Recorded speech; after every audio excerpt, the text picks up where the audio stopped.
to join. Huh? So let me share my screen.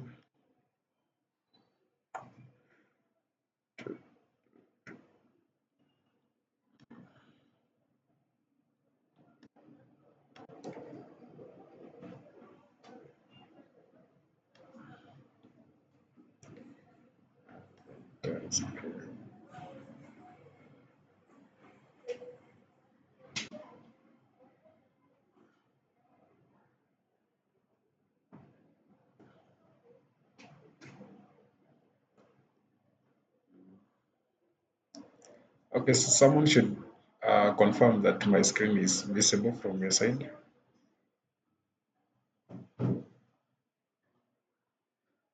Good.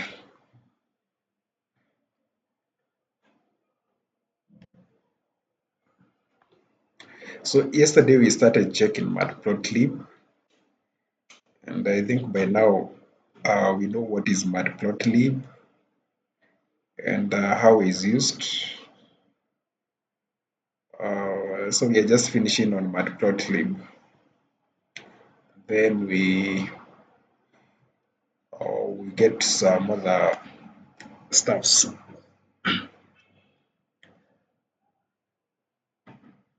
So I think you were at a point where you were doing some.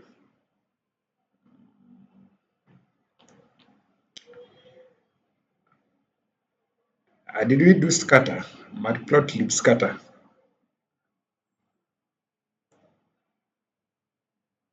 Someone, yeah, I think we did Matplotlib scatter. Someone has just confirmed. So I think today we can. I think we did even horizontal bars. So today we can check on how we do.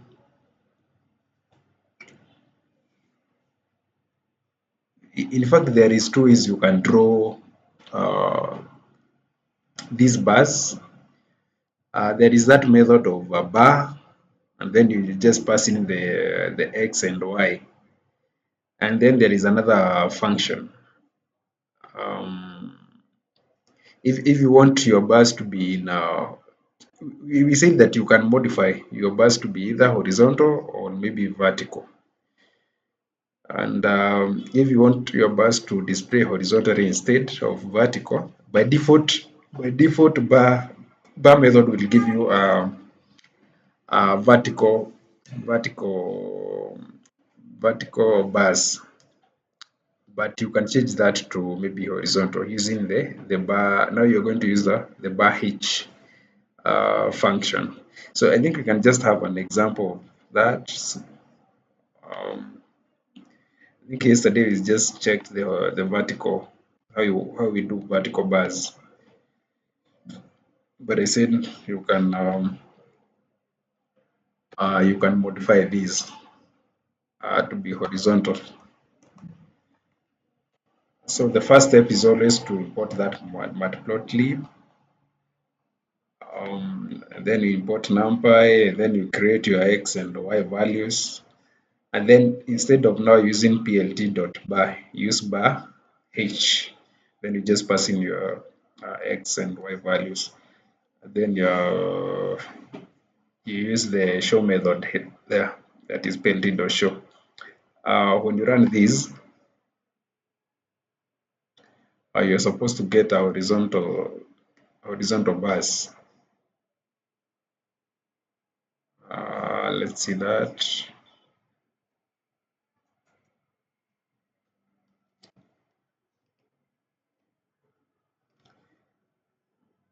Yes, you can see now that our bars they are arranged horizontally. I think yesterday we did, yeah, yesterday they were, like you had a different diagram down here.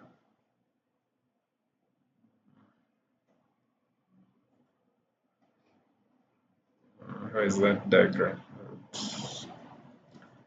But you can still even change this one.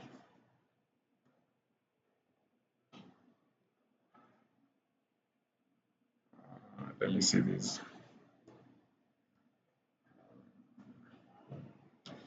Yeah, this one you can just call it a horizontal graph. Just here.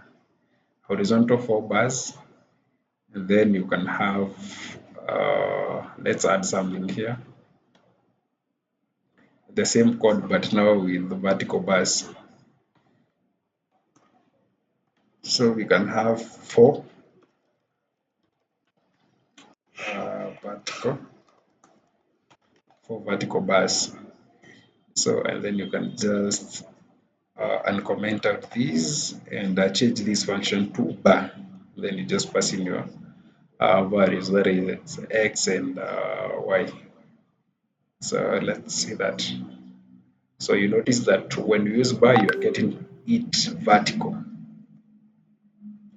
But when you use bar h, you get them horizontal. I think that is clear. So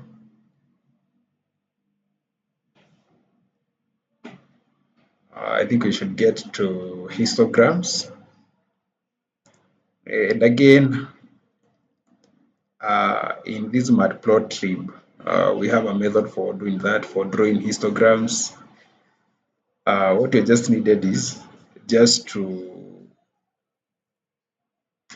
create values. In this case, we're just going to create values for the x values, and we are saying that a histogram is a graph showing frequency distribution,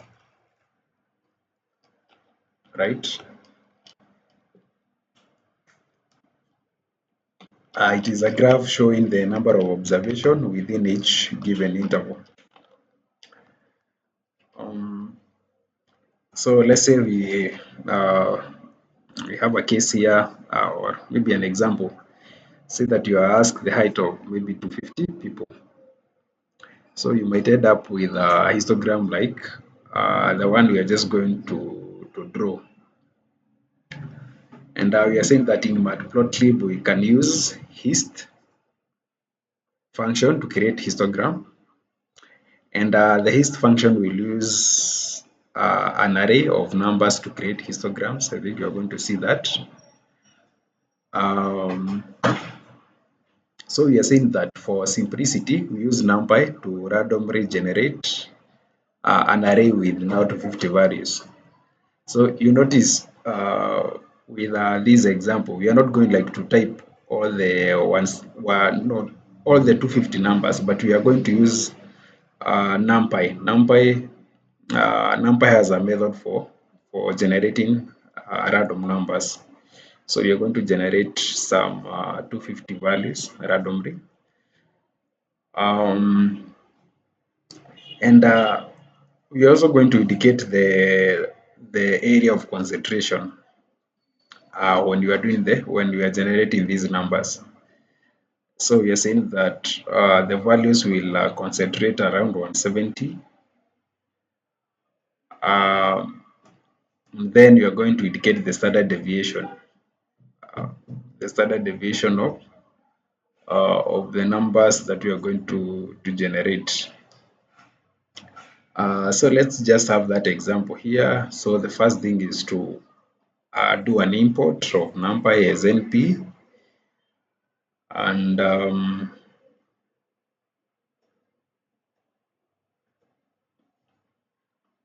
we're going to import also matplotlib .pyplot as plt. I think you can see it here. And then we get to the function that you are going to use here, the random. There is this function that is called a random. Within random, we have an attribute that is called normal. So we are just going to create these random values. So let's see how we can do that very fast. Let me just copy this snippet here. Okay, you can have it just here. Um, let me just comment this, and we can give it a comment here just to what we are doing. So creating a histogram, And this histogram,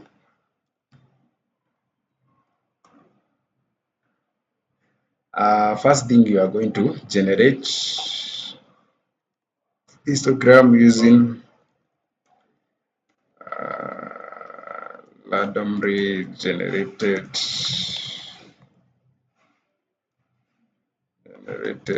values. Um, yes, I think that is it.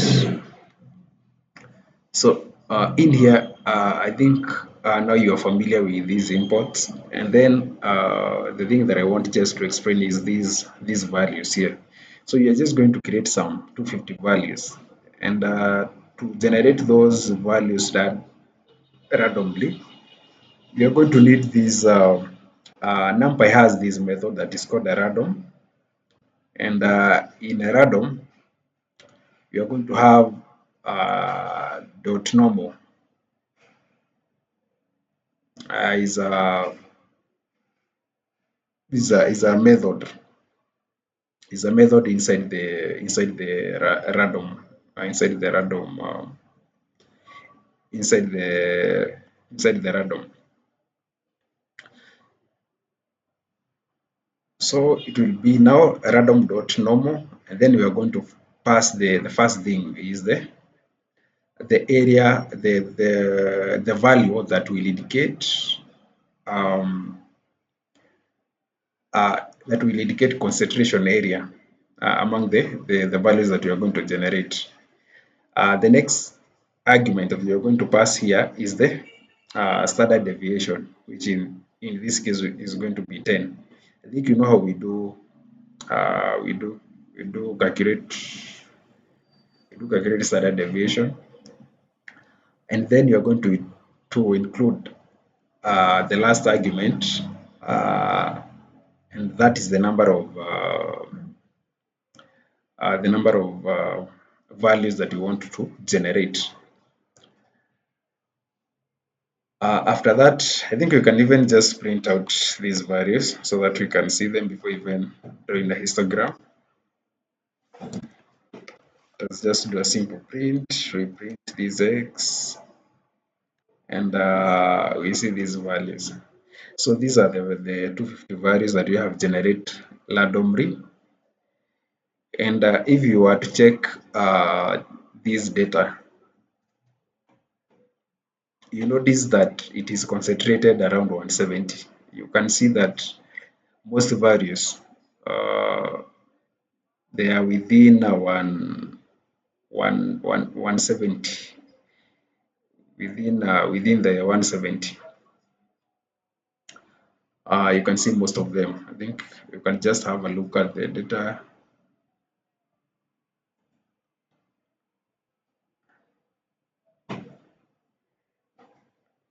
If maybe you were to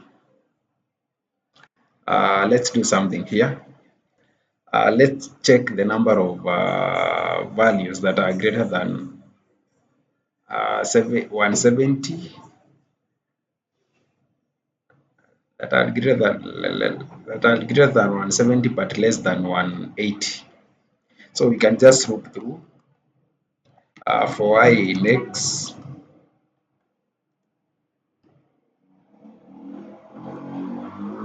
So we say that if I is I is greater than one 170,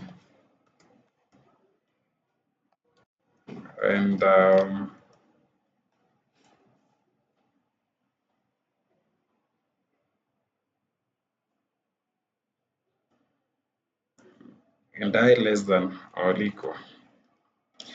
We should use if I is greater or equal to 170, and I think we should use 180.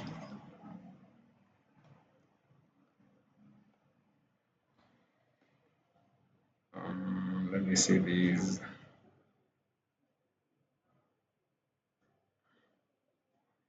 Are you getting this?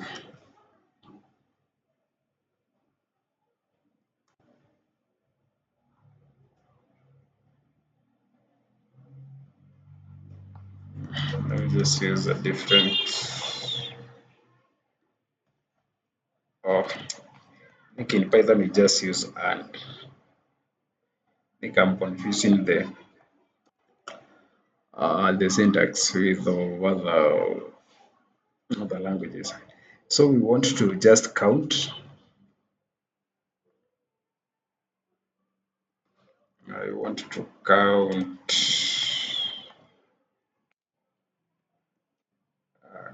I.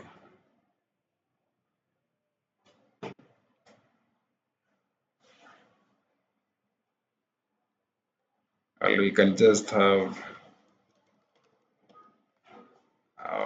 total count is equals plus is equals to I. That one makes sense. Then we just have to do print.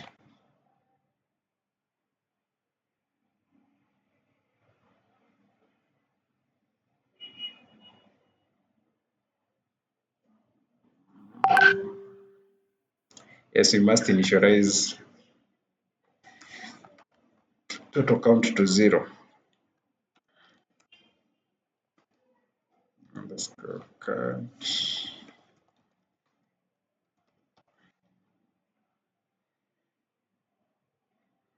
And then we're just going to plus all the values. Uh, then you can just print.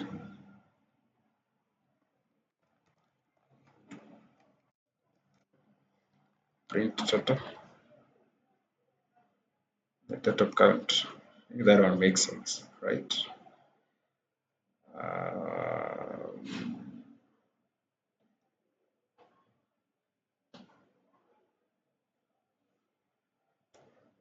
let's just run this.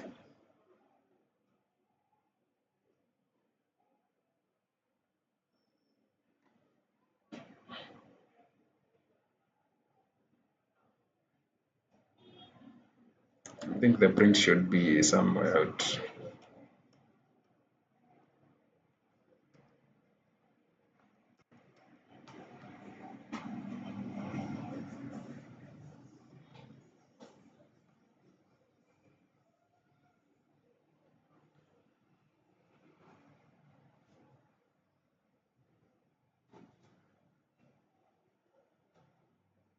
So we are saying if I is greater or equal to 170 and I less or equal to 180, we just want to count the values.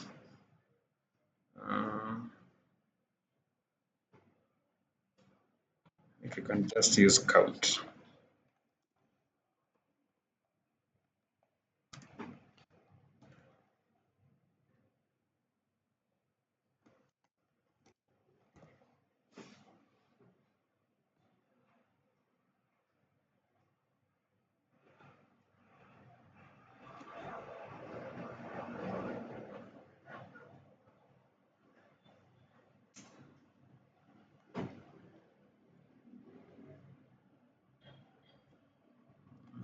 Just a minute. Yes, info. I want to look through all the values. Let me just print the I.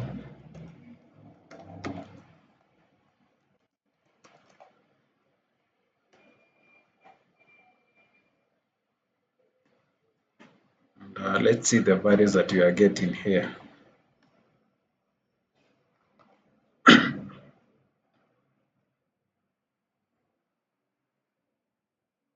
So in this case, we are getting all the values. Oops.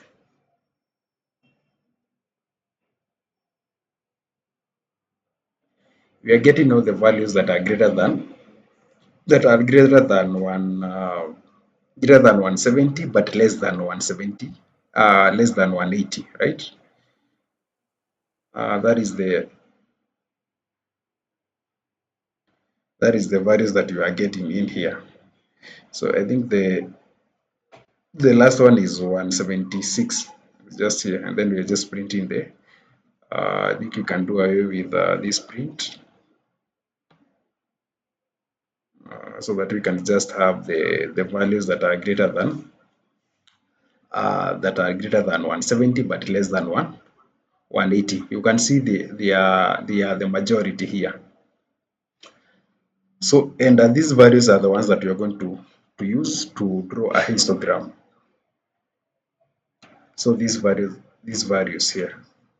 So we're just going to do a histogram plt dot hist, and then we pass these values. In this case, they are just we are going to use x, because we want to use all the 250 values, no, but the majority are the values that are less than greater than 170 but less than 180. So I think you can just pass in the x, and then we just do the show, and then you just see the histogram that you are going to get. I think you can just do away with this part of counting.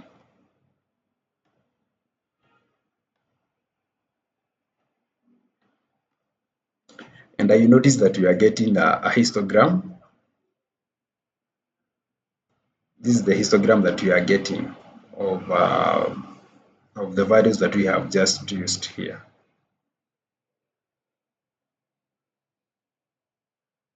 I think that is easy to create just a histogram using random values. So you can just try with some few values. Let me just try with maybe 150. And this case, I just want the standard deviation to be something like 8.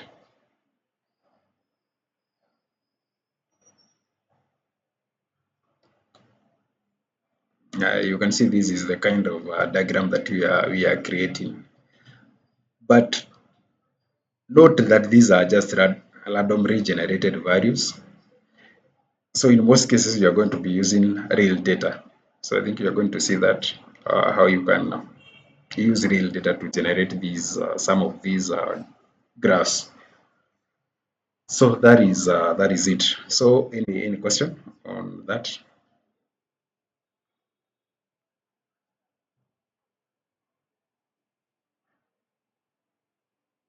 Any question?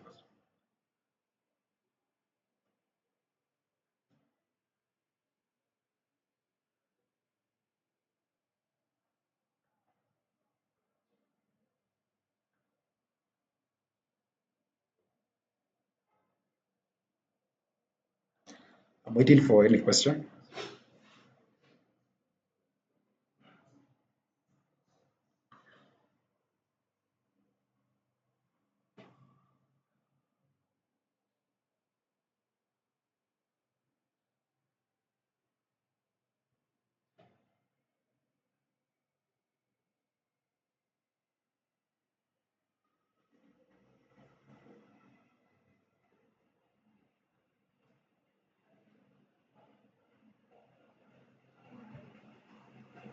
Any question on how we do the histogram?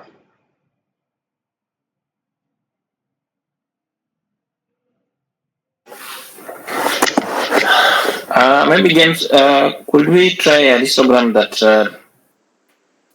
visualizes the negative values? Sorry? Assuming in our data we want to show overlapping. How do I say it? Like we've seen cases where you may want to visualize information or data that has both positive and negative values. Is that possible? In a histogram. Yeah. So like you want to, okay, like in the case we have maybe negative numbers, or what are you asking? you Yeah, I'm just being curious, something like that. what is the purpose of a histogram? Just to show how data is distributed, right? So Yes. like it doesn't care whether the numbers are negative or whether they are positive. What it just go like to show you is how they're just like distributed. But in this case of random generated values, I don't think we have any negative number in this case. But let's say you had I don't have a data set with negative values, but I think we can. Maybe a better one. I normally see how uh, our health departments showcases the age distribution in the Kenyan population. Yes, So are we able to mimic something similar to that here? yes, we can, Okay. provided we have data. Okay, let me check if we can have a data set.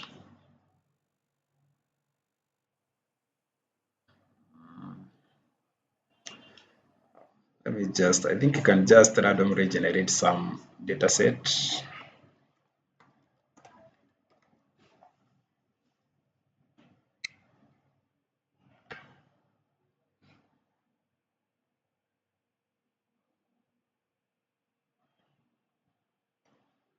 Let us just try to create a data set. There is this site for generating some random. Should I have to log in to sign in?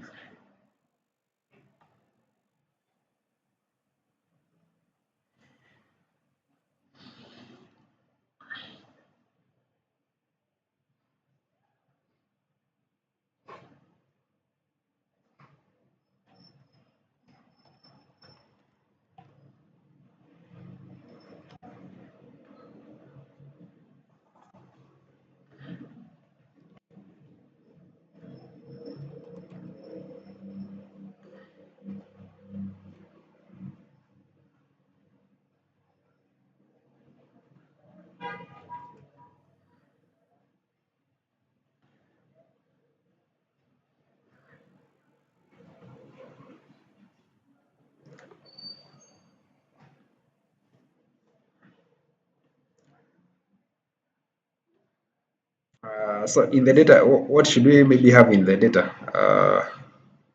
Which rows and columns should we have?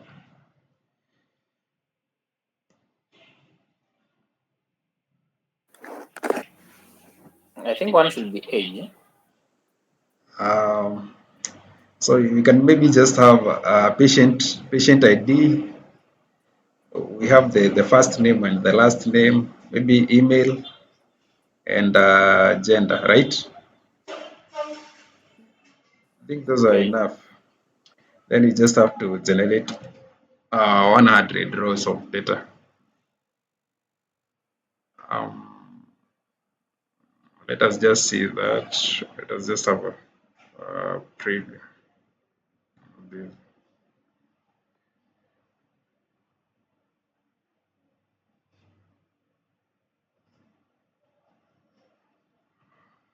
Good. I think this one is good. This one is okay. Let me just download this.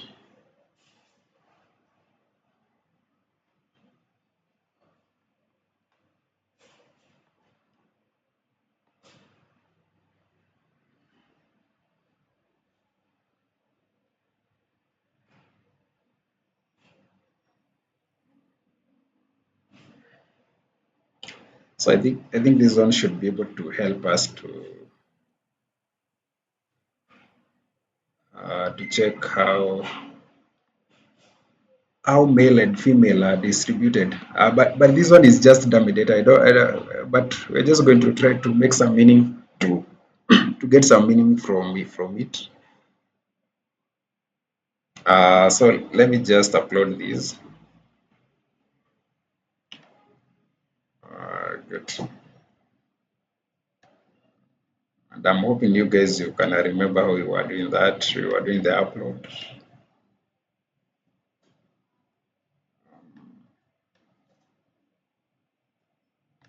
You can just rename these.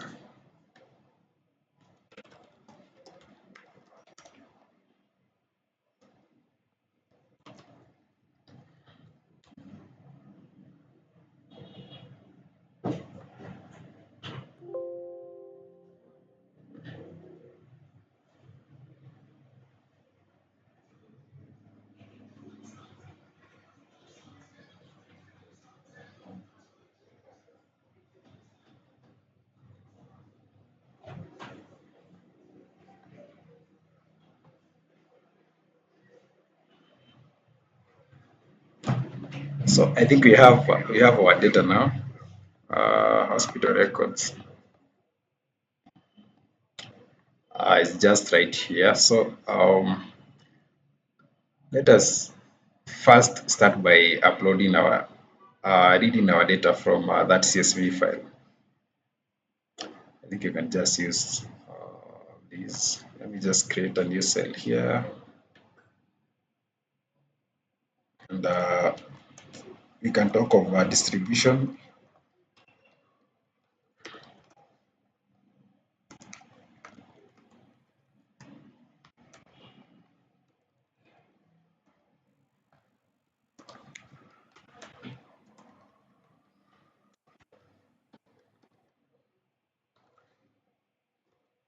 So I think the first thing is to import.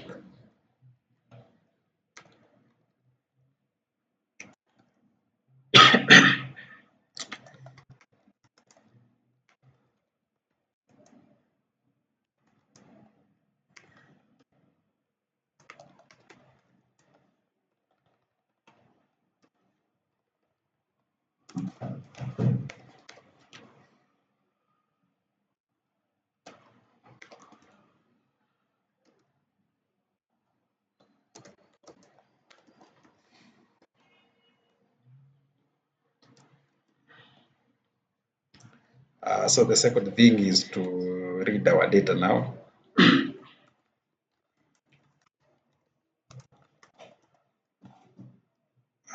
From a CSV.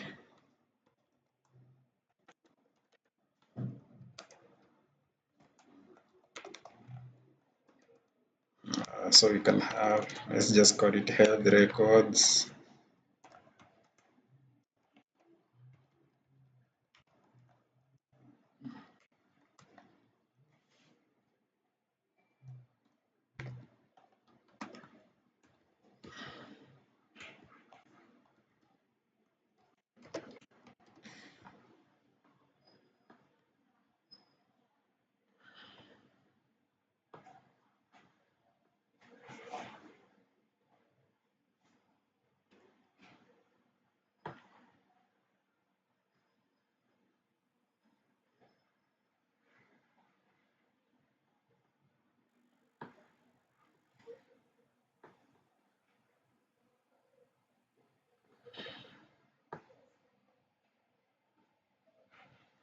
I'm hoping that that one is visible enough. Let me just copy the path here.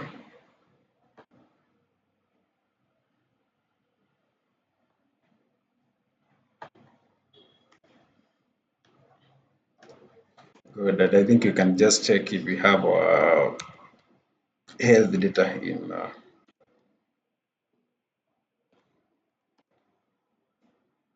Let's see that.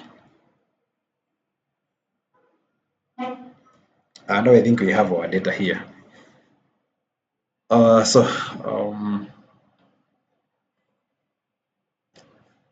so the next thing is just to check how data is how this data is distributed.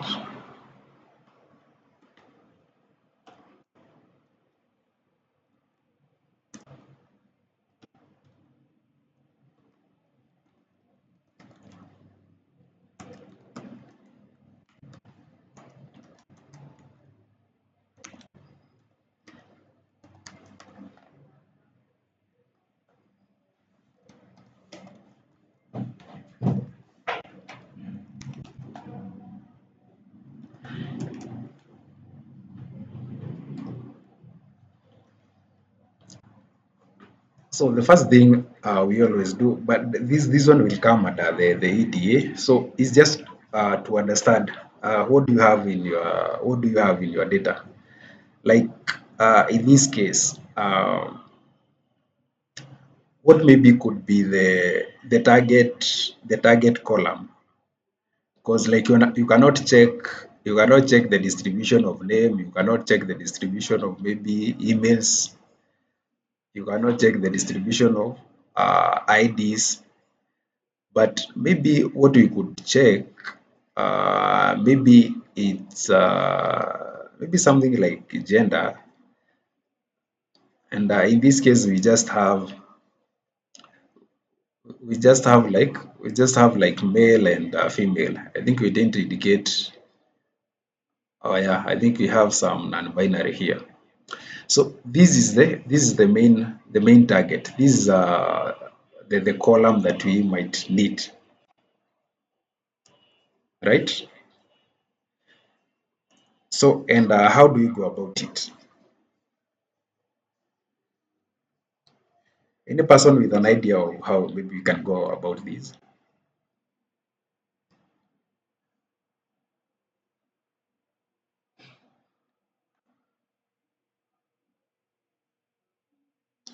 We want to check how this data is distributed based on gender. So any person who can maybe help us to do this.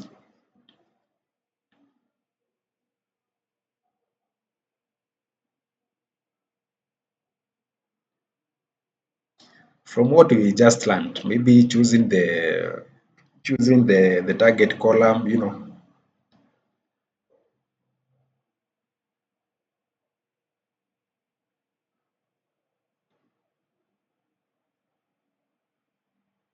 Any person?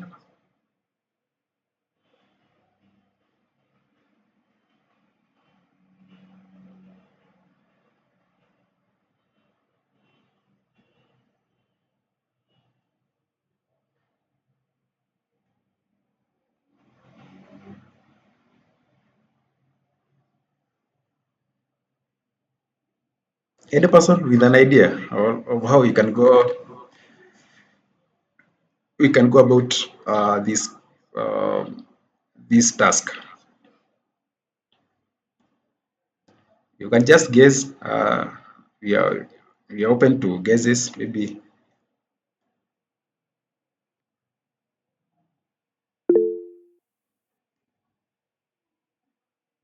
yes. We have. Let me see. We have Lucy. Lucy, come out.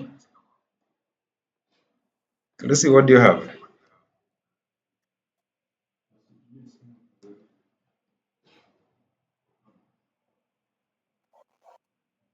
Lucy?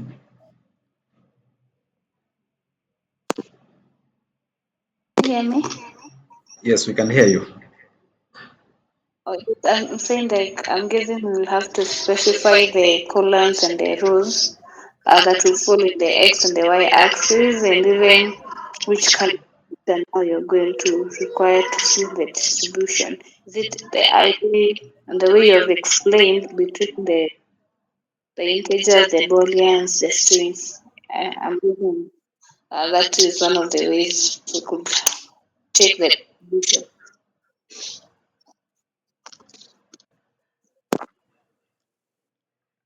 Good. I think that make sense.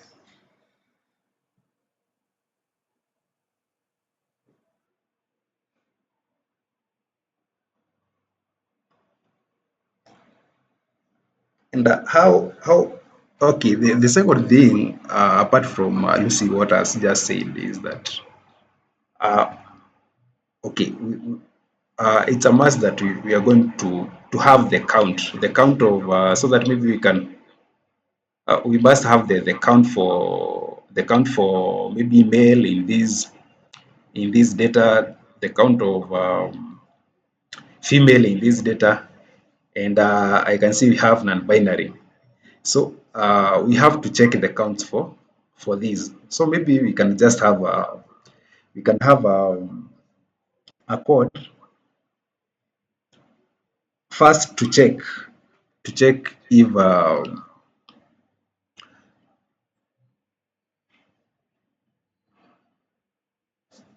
first to check if the gender here, our target is male or female. So let's have these.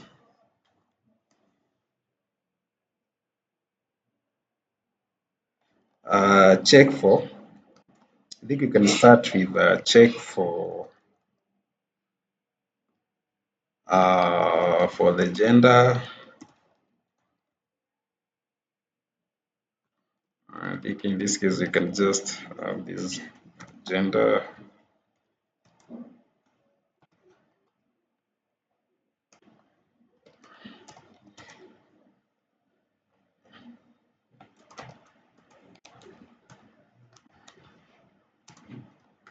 In the data set. And how do we do that?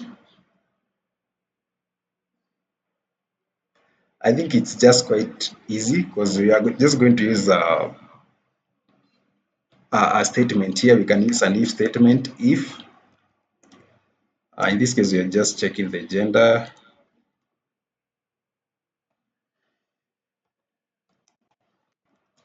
not in health. In this case we are using the health record dot columns.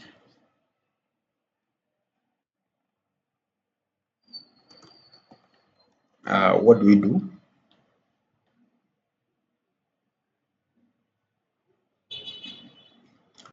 We just need to print something here.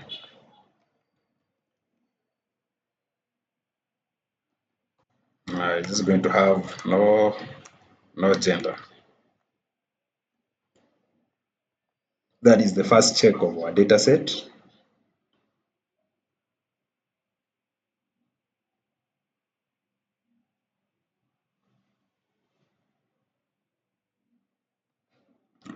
Not gender column. I think it should be not gender column. It should be a string, right? Not gender column is found in our data set. In our health.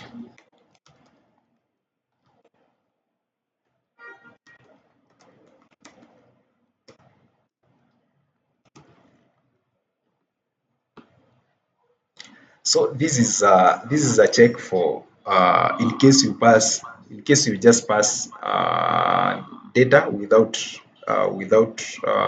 gender column, right? I think I should maybe put that one in now. Just use single quotes.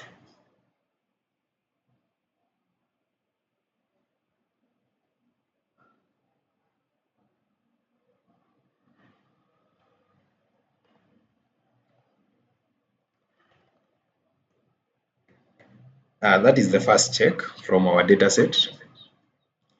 So what if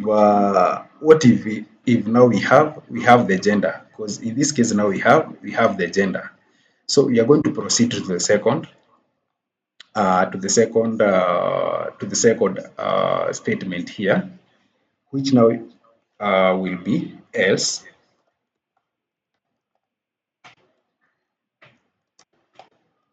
The else part. And the else part, I want the else part to handle the counts. Because you notice that we cannot draw maybe even a histogram or any other chart using numeric values. So we must like come up with a count for the we come up with the count for males, the count for females, and the count for is it non-binary? Yes, non-binary. I think we have in gender we have non-binary here. So the else part will execute this, so we can check the count.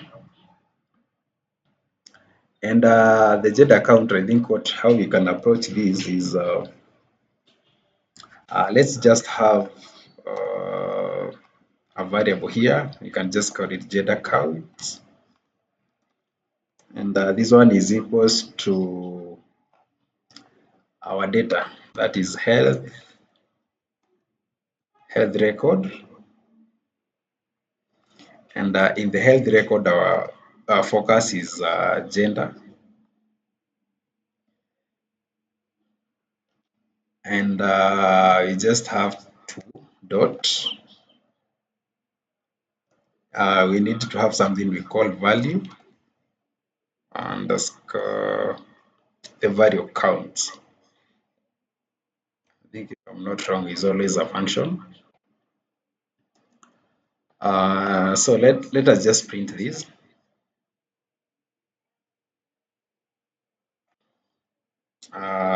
Maybe you can have a print, just a simple print, and say that print maybe something. We must maybe have something like a string, just to tell us what you are trying to do. We say that gender distribution. You can have something like this. So forward slash then n, it means that after you have this gender distribution string, we want to print the gender distribution in the next line. So that is why I'm using a forward slash and then n, just to mean that one will be printed in the new line, right? And then after that, what do we want? The gender counts. So I think that is it. So before even we jump into drawing some plots, you can't just plot something that you don't understand, right? But now in this case, we want to, whatever plot that you are going to do, it will be based on the gender counts. So if we can just run this now, you notice that here the gender distribution here, in fact we have several genders, because we have male, which is at 55, we have male, which is 37, we have something like a gender that is called agenda, it's 3, we have gender fluid, which is 2, non-binary, which is 2, and we have gender conqueror, which is 1. So you notice, if you sum up all this, you are going to get 100, I think, because I think we generated a file that has 100 records, and because that data was just randomly generated, that's why we are getting like genders that we don't know, like the non-binary. But I think non-binary is familiar to us, because if you are not female, not male, I think you right now here, right? Because it means now that you are maybe you are both, and that two is not a binary, right? So, but we have other genders here. But these you can drop off these like the way we were doing, just to clean up this data. But I don't think I'm going to do that at the moment, because the focus was just to check the gender distribution. I think I'll share with you guys this file. so that you can maybe do some cleanup. But let's say, for instance, we just wanted to now uh, show this distribution in a maybe in a maybe in a plot, whatever plot we choose.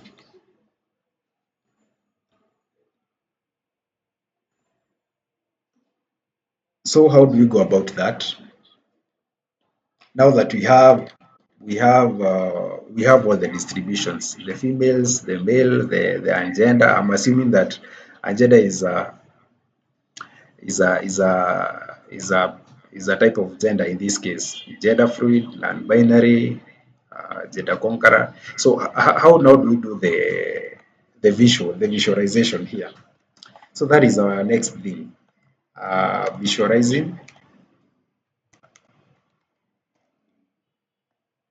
visualization of our health data. So in visualization, again, you must choose uh, the best plot, because I don't know how you I don't know I don't think maybe you can represent this kind of a distribution using a line graph, right? So again, you must choose the best plot. So like in this case, which plot should we use to represent such kind of a data?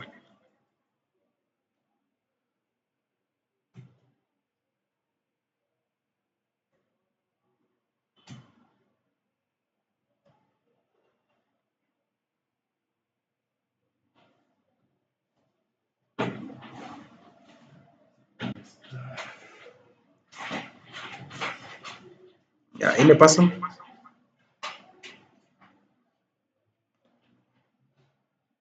Which is the best plot should we use to visualize this data?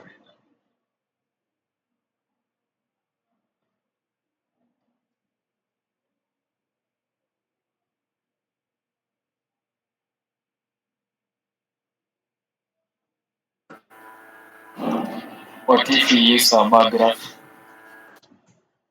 There is a bar graph. Another suggestion.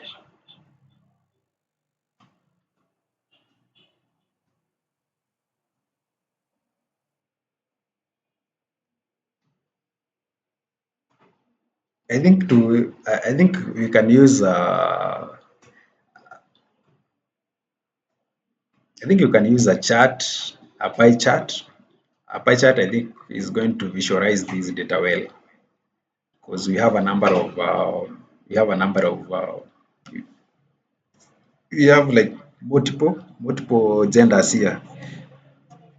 So how are we doing a pie chart? I think pie chart will serve us well.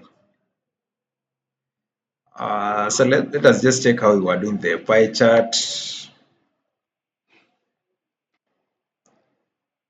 We had a pie chart.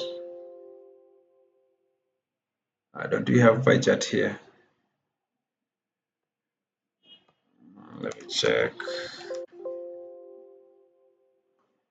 Did we have a pie chart here? Let me see this.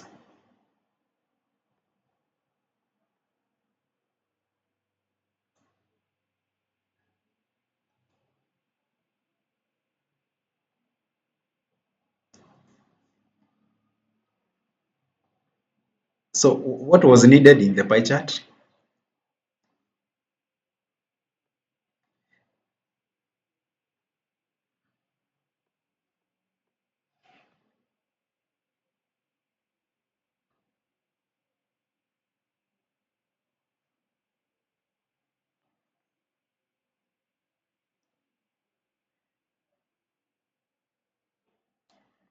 Hello, are we in class?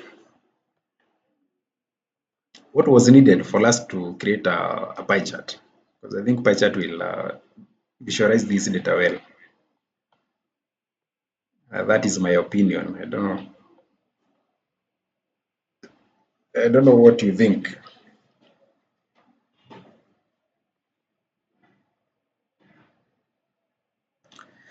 I think for pie chart we just needed some values and labels, right? If I'm not wrong. So I think you can just represent these. And you guys, you're not. I don't think you guys you are looking at your work. Cause is it yesterday you were checking how to draw a pie chart? Or, but it seems you guys you have forgotten that.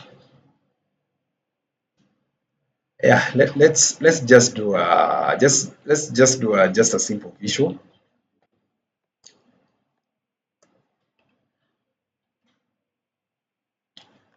Let's use maybe a pie chart.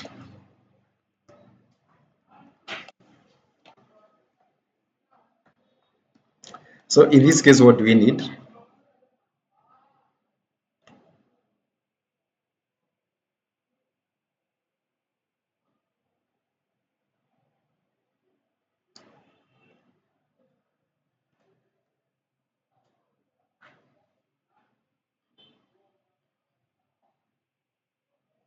Let me just introduce something new here, so that we can have count plot.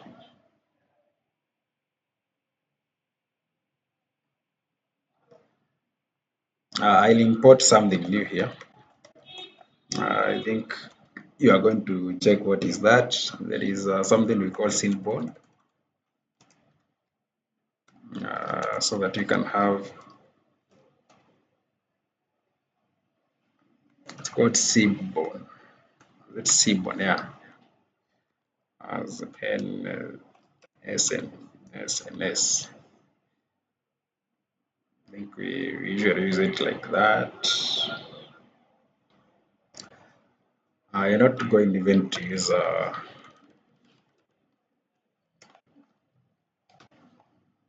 visualization for health. You can just call it count.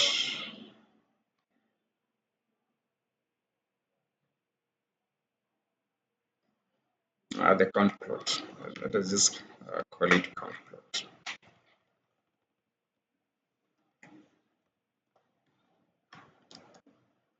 So that the first thing we are going to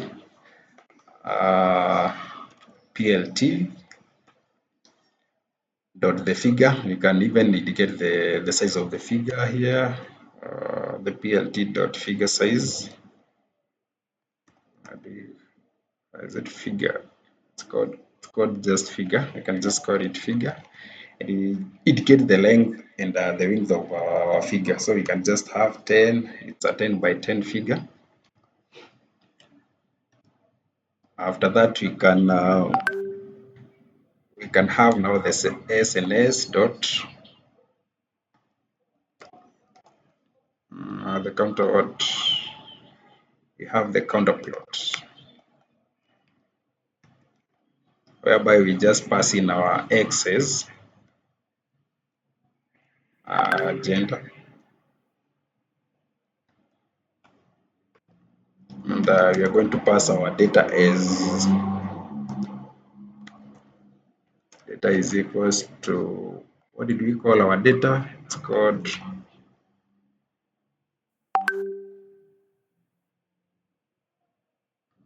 health records. And then after that, we are just going to have our x labels and y labels. So, but first we can have a title, I think, plt dot title. I think this is the first example that we are doing a complete, just a complete plot. So what do we call this? Let us just call it gender distribution. Distribution. So I think now you can see how, we we use all these concepts now together to create something that makes sense. So let us just have the PLT dot title, and then we can just have PLT dot what, X label. You can have X label. So in the X label, you are just going to have to pass in our gender.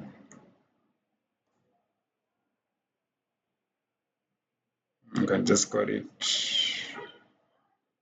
yeah, let's just call it gender. I think that makes sense. And our Y label will represent something called Y, the Y label. Let's have Y label as count. You can just call it count. That makes sense. What is left now? The plt.show.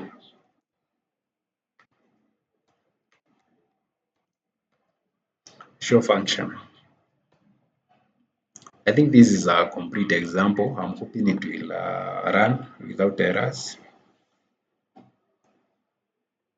But if errors come, we are just going to solve that.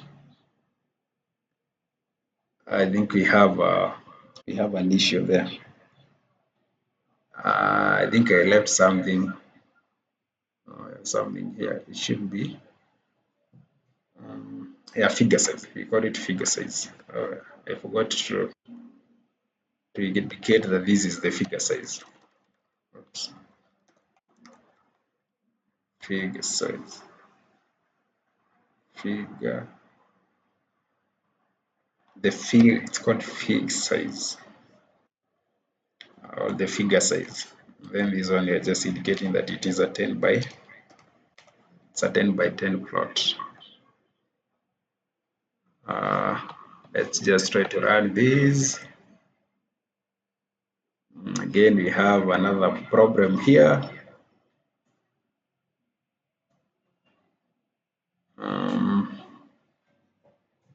What is this saying? Let's see this.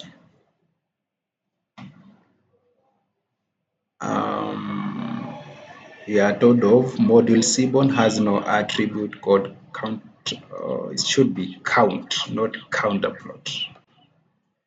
These are some of the errors that you're going to get while coding. But now what you are trying to do is debugging, right? And then we have the distribution here.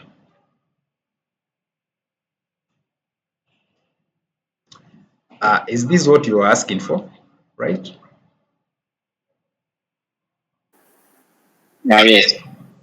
So I think now this one makes sense. But you must have data, right? You must have data. I think now this one makes sense because we can see the female. The female, I think, has the largest count, separated by male, and then we have the other genders. So I think this now makes sense. But again, you must now consolidate a lot of concepts so that you're able to come up with something of the sort.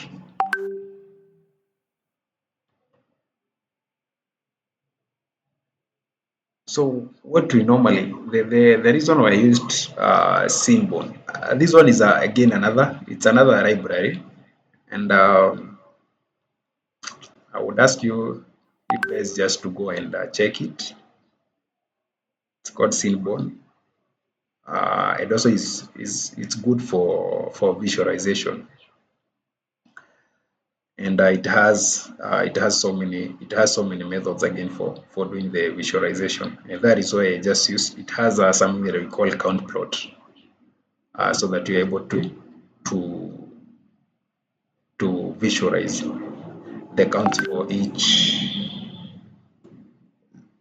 for each gender. So I think that is it. You can have that example. You can. What now happens if maybe we didn't have? What happens if we didn't have? The reason why I included this, it's because maybe you can maybe load a data set without column gender. So, for instance, if maybe I loaded the MNIST test here, I was to copy this path and maybe load it here.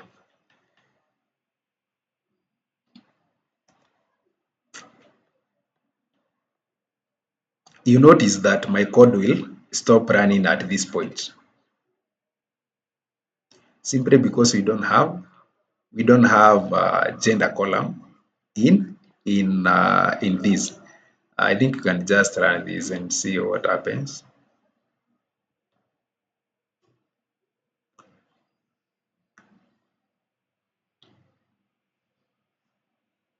You notice that you are getting an error here that no gender column is found in the health data set, right? So it's always good to have a mechanism to to a mechanism like to maybe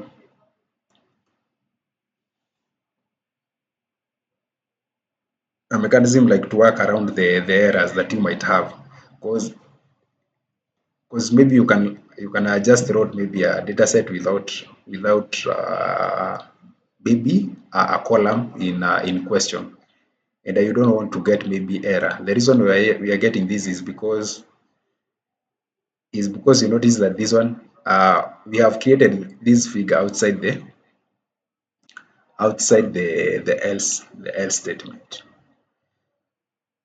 So this one is just an error control mechanism for that. That is why we are getting at least something that you can understand. No gender column in the found in our data set. I think that is it.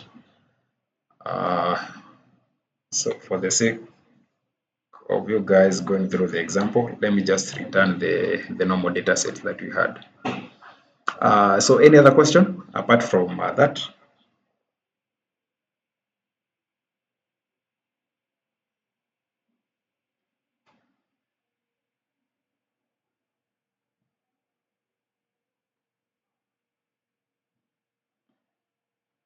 Any other question?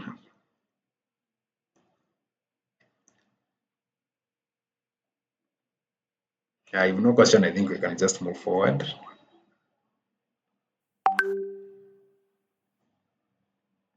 Can just move forward to something else.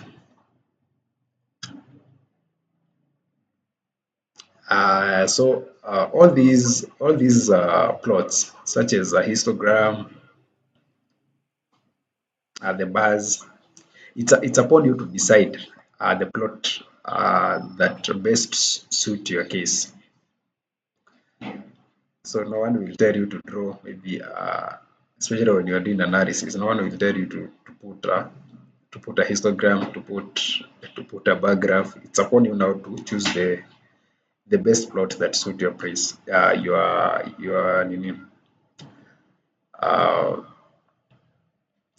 analysis. So I think this is something that you can read through. Um, yeah, I think that's all about Matplotlib. Yeah, so I think you can just move to today's work now that you are done with the Matplotlib. This Matplotlib, again, is just for helping you again to do the visualization. But we have another option of Seaborn. It's another good library in Python. You can just have a look. I'll share some resources on this so that you can go through it. Um, yeah, let's move forward to the next thing.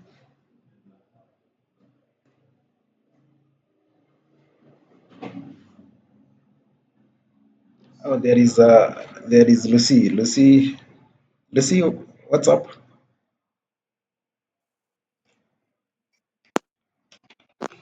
Okay, I was was requesting whether you can share with us the health record data so that we attempt to do the same. Oh yeah, I'll share that. I'll share the hospital records data.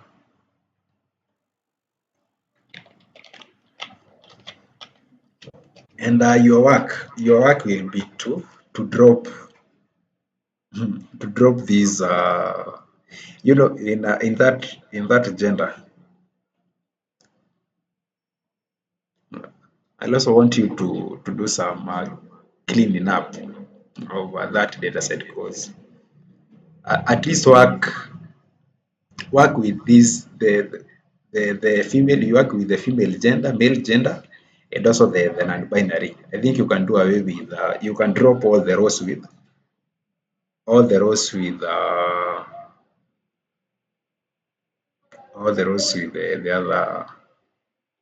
other genders. Because I don't think we have something called gender fluid. Maybe someone just mistyped this, and also we don't have gender. What word is this? QR or something.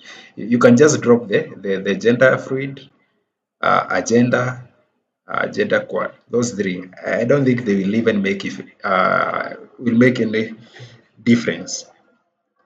Because if you were to check even the count, it's just about 3 plus 2, which is 5, plus 1, which is 6 out of 100. So that one might as well not make any difference. Okay, Lucy,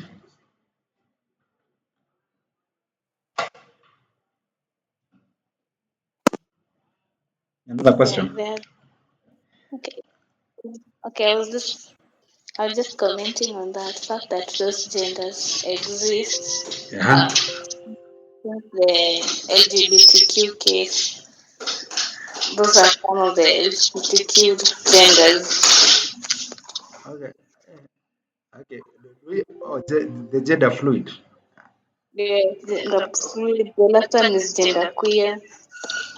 Hey, I didn't have information about that. Actually, Google will see. Yeah. So, so they also genders. Like, what is gender fluid?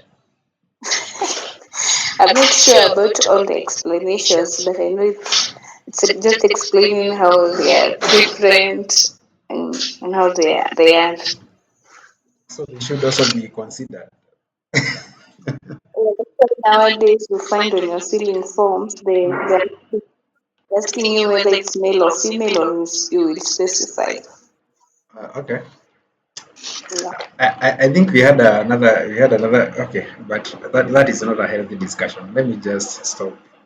Let us just stop at that point and move to analysis. I think analysis is our main business. Yeah. There is another discussion that we had with someone, but I don't think it's a healthy discussion, especially when we are dealing with matters gender. So let me just upload the next. I'll share the data. I'll share this data set. So let me just upload the next lecture.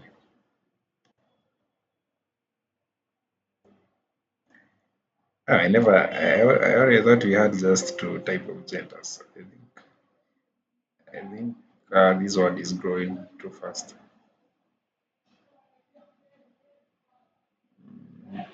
Why is this lecture? Explode.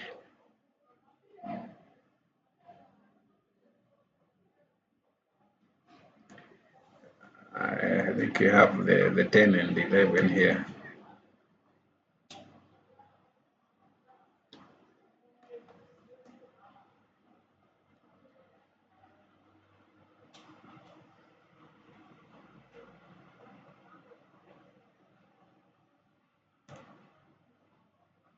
Did it upload? Oops.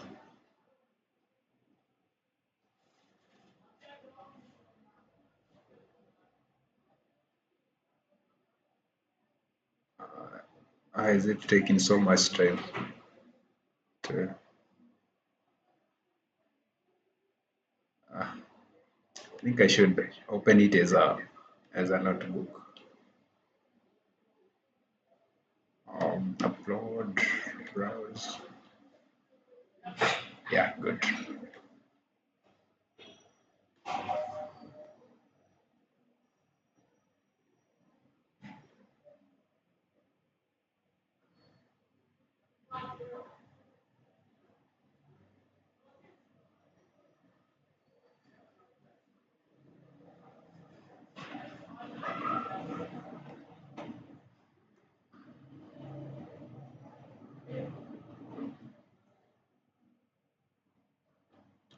Yeah, I think there is something that I want us to check.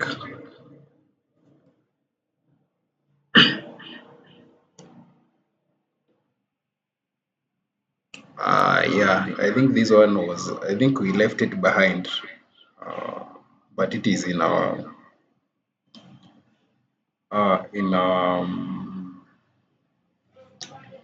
the Python.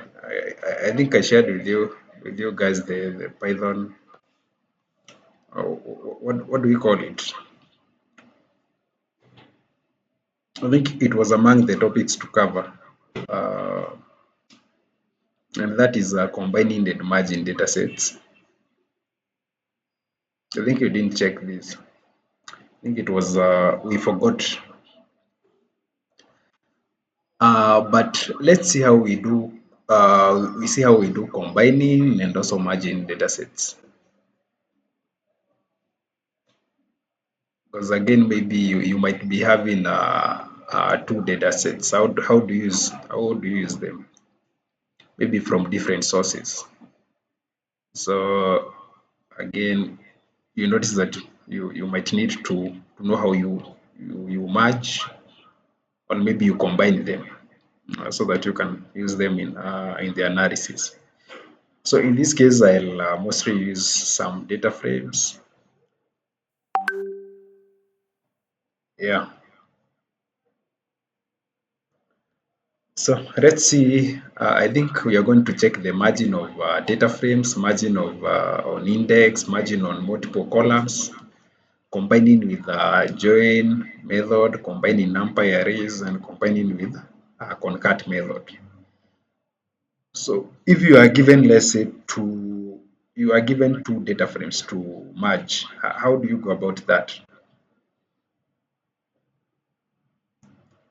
So we have a method. I think by now we know, and this was tested in your last assignment, last week assignment, right? But you are not told to use a merge. So in this case, we are going to use a merge method. So you define your two data frames, and you notice that in this case we are using some dictionary. This one is a dictionary because you can see that we have a key, and we have num, which is to present number, and you notice that we are using range of four numbers, and then we have our d2, which d2 represent our data frame 2, and again we have a key, and also we have the num2, and also range is 4. So if you want to merge this, you're just going to have the PD has that method for merging. So it's pd.merge, and then we have d1, and you pass d1 and d2. So we are saying that pandas merges data automatically based on the key column, right? So you can select columns you want to merge with the to merge with on parameter. So I think we can just run through this and see what we mean by this.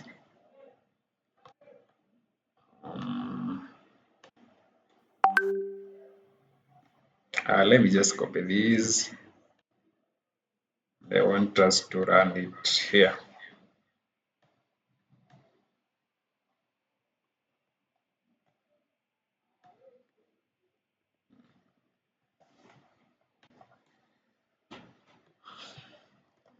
Good. So if we run through this,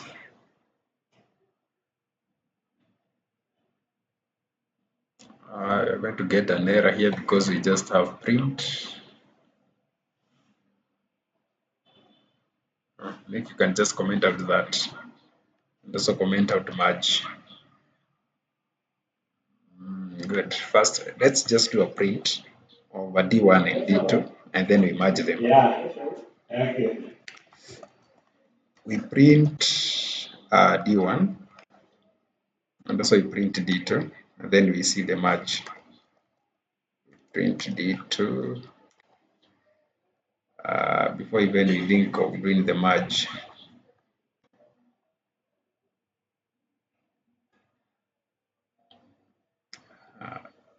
So you have an error here. The PD is not defined, right? So you notice that we have not imported anything here. So import pandas as a PD. So I think we have now pandas. Again, something else. I don't know what. I think you have an error here. I don't know what it says. Or arrays must be of the same length. When doing merge, again, something that I have forgotten to say that we only merge the data frames with same length, right? That is in terms of the elements that it has. If you were to check here, we have the first. We have in our D1 we have keys. I think we have keys as what? We have how many keys? 1, 2, 3, 4, 5. But you notice that we are talking of a range of numbers we have 4.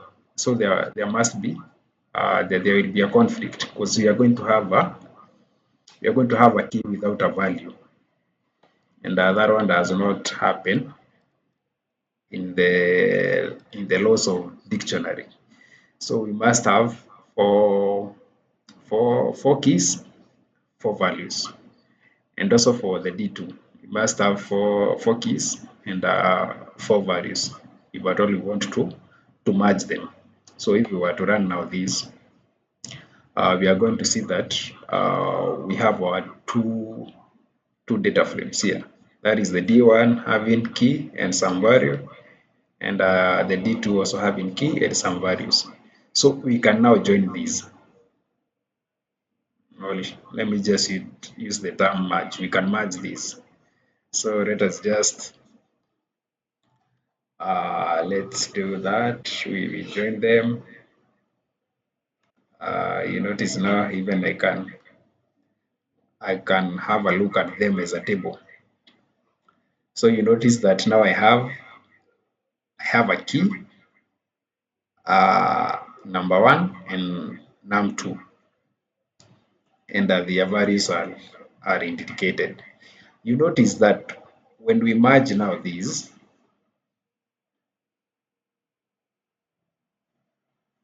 I don't know if you can see, you're able to see that we have omitted some values.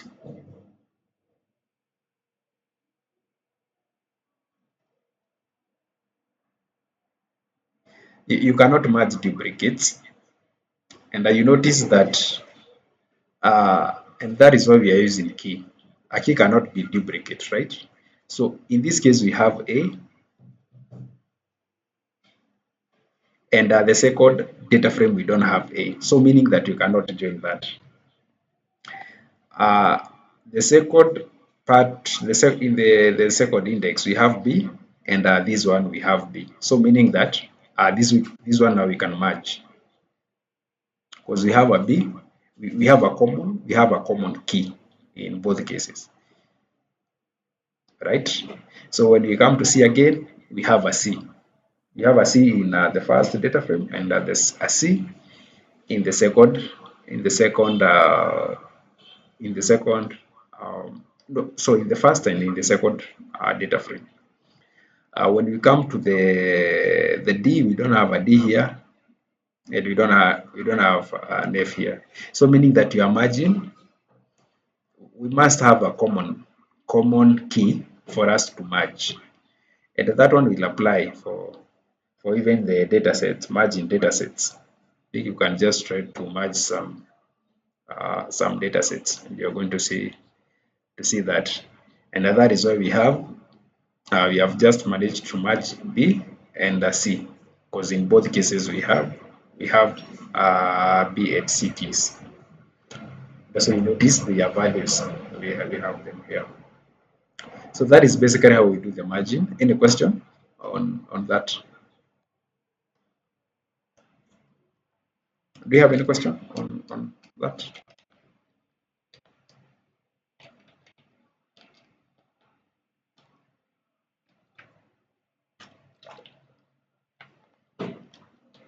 Any question on merge?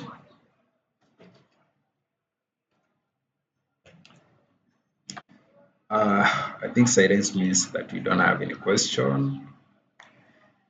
So that is how we do merge. So let us just see merging on multiple columns. Merging on multiple columns. So we are saying if the column names are different, you can specify these columns separately, and to show that we can just have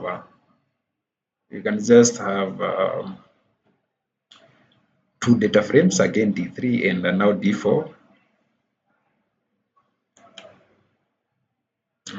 Let's see this.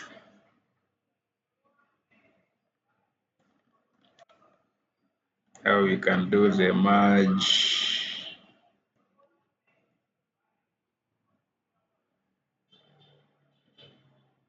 Merging on multiple columns. So let us just see this. Yeah, I think you can just copy that and copy this.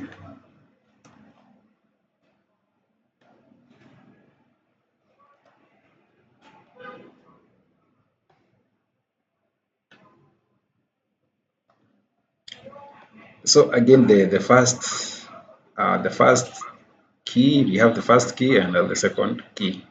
So you notice in here now we have around how many how many keys do we have here? We have five. We have five of them.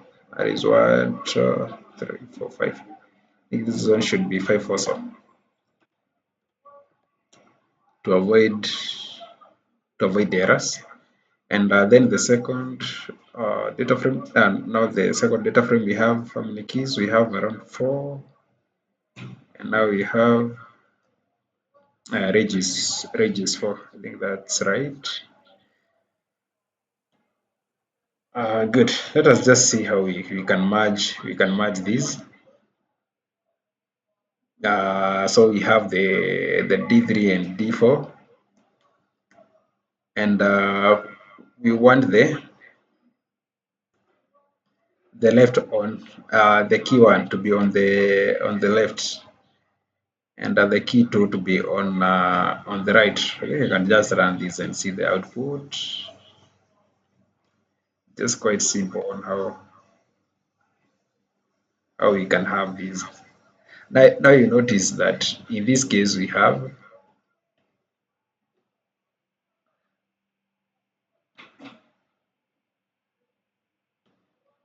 again you are going to have a check for common keys. So in this case we have B, C, E, and you notice that is what we can see here. That is the first key and the numbers, second key and the numbers. But you notice the first case. In the first case, we just combine all of them. We just have the index and then the key. and then the values. But in this case now we are specifying that we want the first key together with its index to be on the left, and the second key here to be on the right, and its values. So meaning that you can specify where to merge. That is the left on and the right on. I think that is it with that. Any question on how we determine the left on and the right on?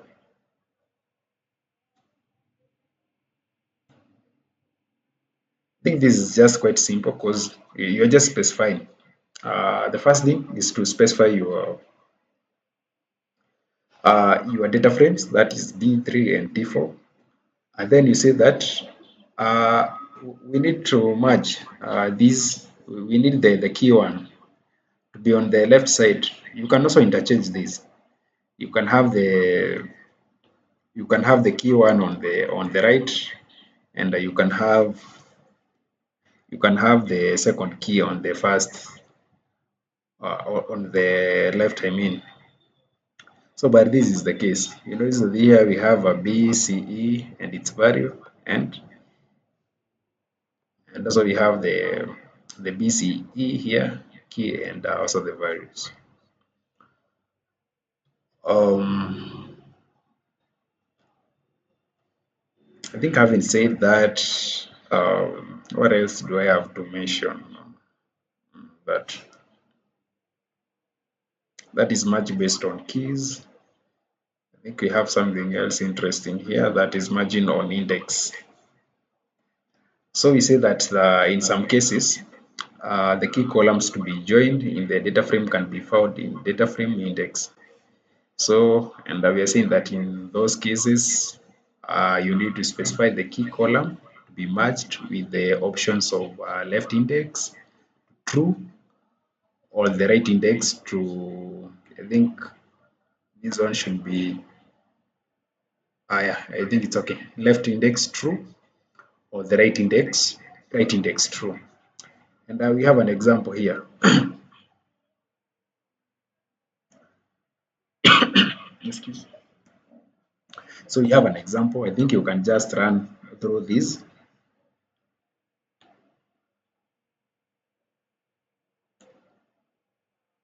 You can just run through this.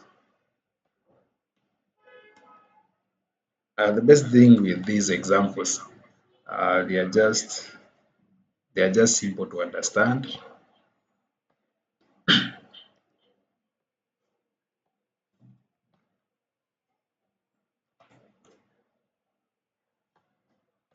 So again, in here you just have to import your pandas, or you get errors. Import pandas as PD.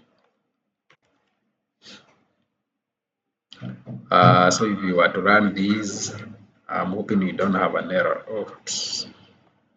We need to comment out that. So in this case, we have just letters and the range. How many letters do we have here? There are 6. The range is okay, and we have some values here, and also the index. So I think you can just run through this and see. I wrote import instead of import. I think that is where I'm getting an error there. So let's, oops, another error.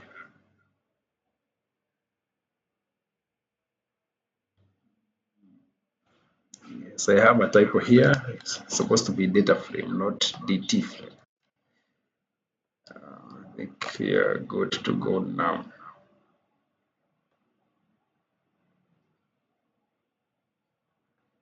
So we are merging on index here.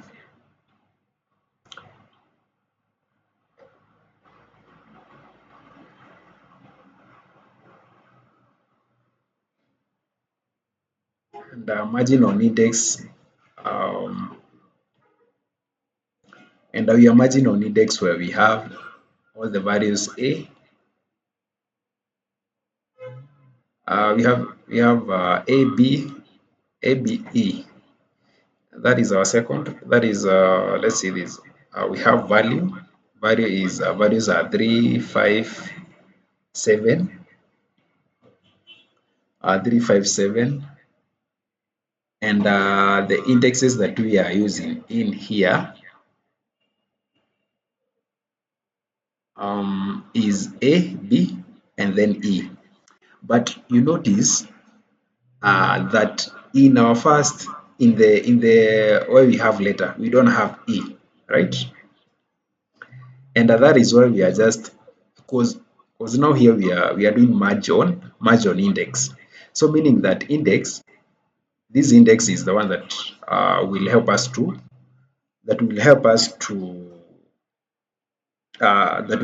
like to that it will be the index to determine the number of values that you are going to merge here.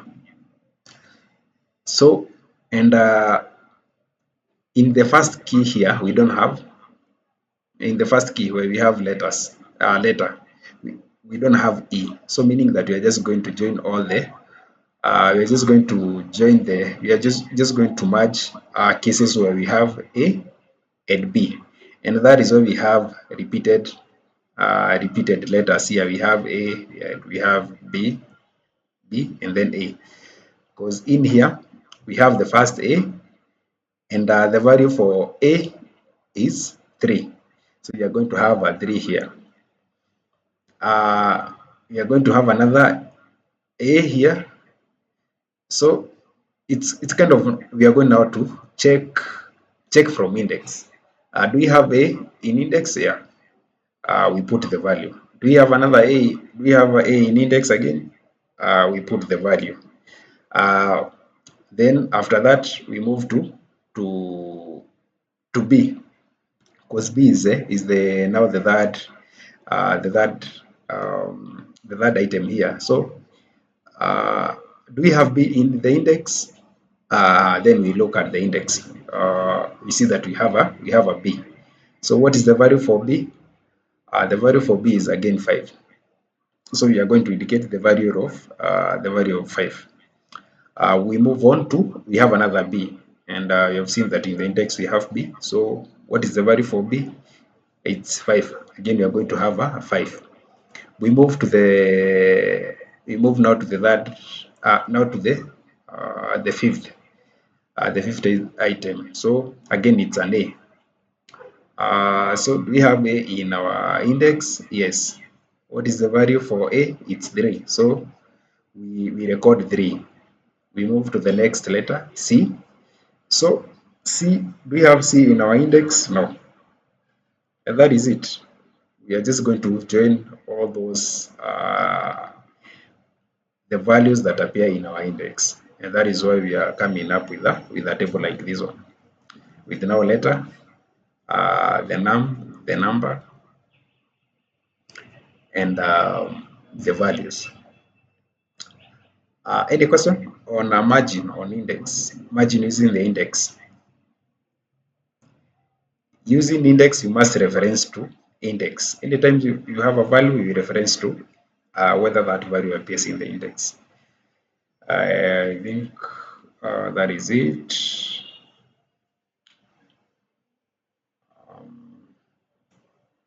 And even I think we can have we have another example. I think you have a different example here. Now combining with the join method. So again, you can use the join method to combine data sets using the indexes also. But this time round we have the join. You either indicate whether you want to join to right or to left, and then if it is a right index join, you just have to pass true, and if it is a left underscore index join, you have to put the boolean as true. I think we can just have this example. Let's run through this example, and then we see the joining in action. I think this is a phone. I think from here, because we have right, left. Yeah, I think you can just pick this example and go through it very fast.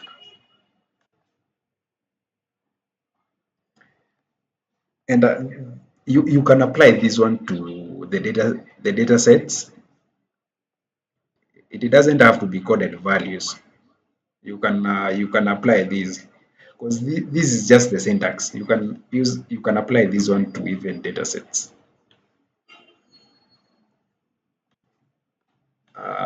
If you must join some data sets. So let's have these. We go through it very fast, and then you can just drop off.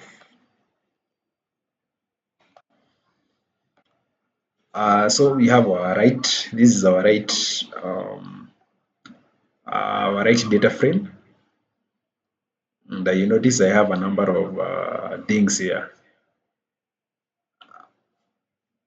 I have a two-dimensional array.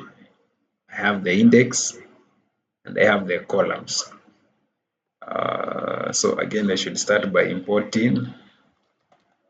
Let's just have to do an import. Import pandas spd.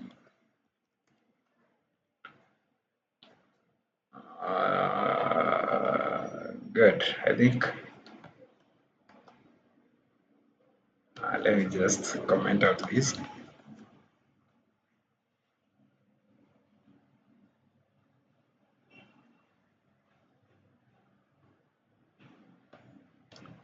I think this one is not relevant in this case. So how do we do the join? So in this case, we just want the left. But before even we do the joining, can we just print these data sets so that we can see how they look like? Let us just have a print. I think I have a typo there. So let me just print the right, and also I can have another print here of the left.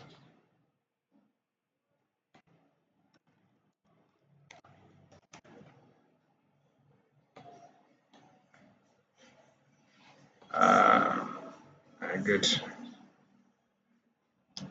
So you notice that in here we have the first data frame, which is on the right, and we have team and Tom and team. And then we have some just random values, that is 1, 2, 1, 3, 5, and then we have the second data frame is just these are just random numbers.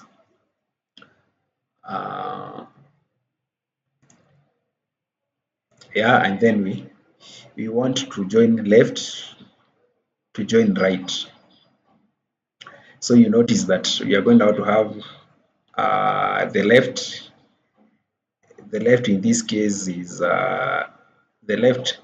The left is the second data frame here, that the one that has Sam and Kim. And you notice that that is the values that we are going to have here, Sam and Kim. And to the right, we want the first data frame here, so that we can have Sam, Kim, Tom, Tom and Kim, Tom and Tim. You can also interchange these.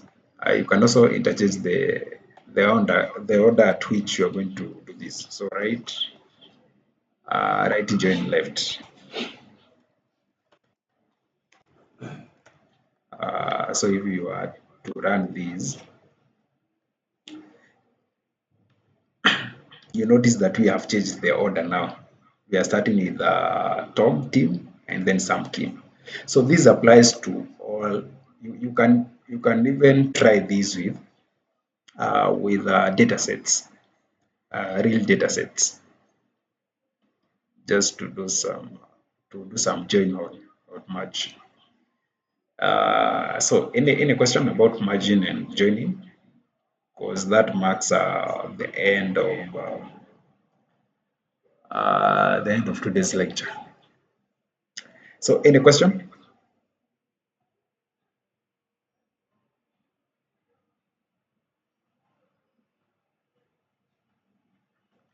Any question, clarification, suggestion?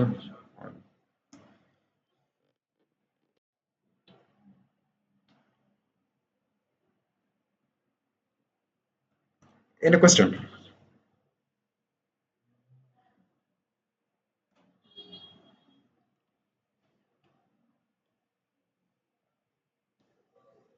Steve, do you have any question?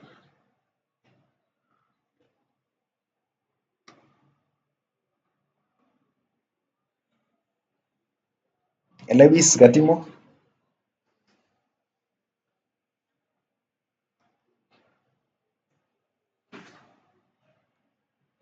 Do you have any question, Lewis? No, I'm cool. Oh, you're good. You are cool. How cool are you? I think someone is saying that we share the. I'll share the notes.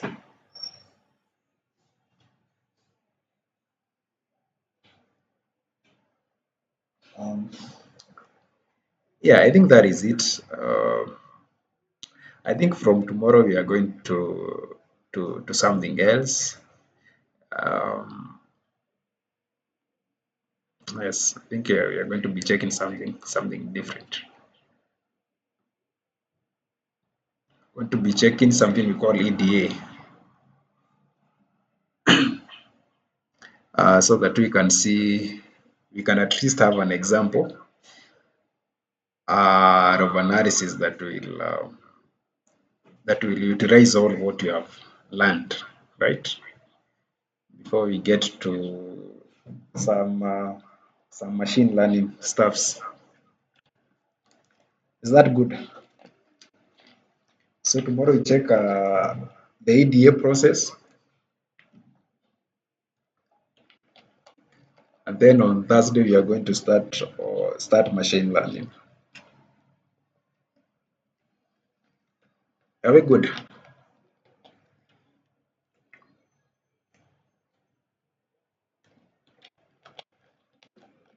Good. So I think we can just drop off, and then we meet tomorrow. And kindly, just tomorrow you should join area, because I have just noticed that most of us are joining late. So tomorrow, just make sure that by 6:20 you have joined, so that you can at least we can cover much. So you guys have a good night. See you tomorrow.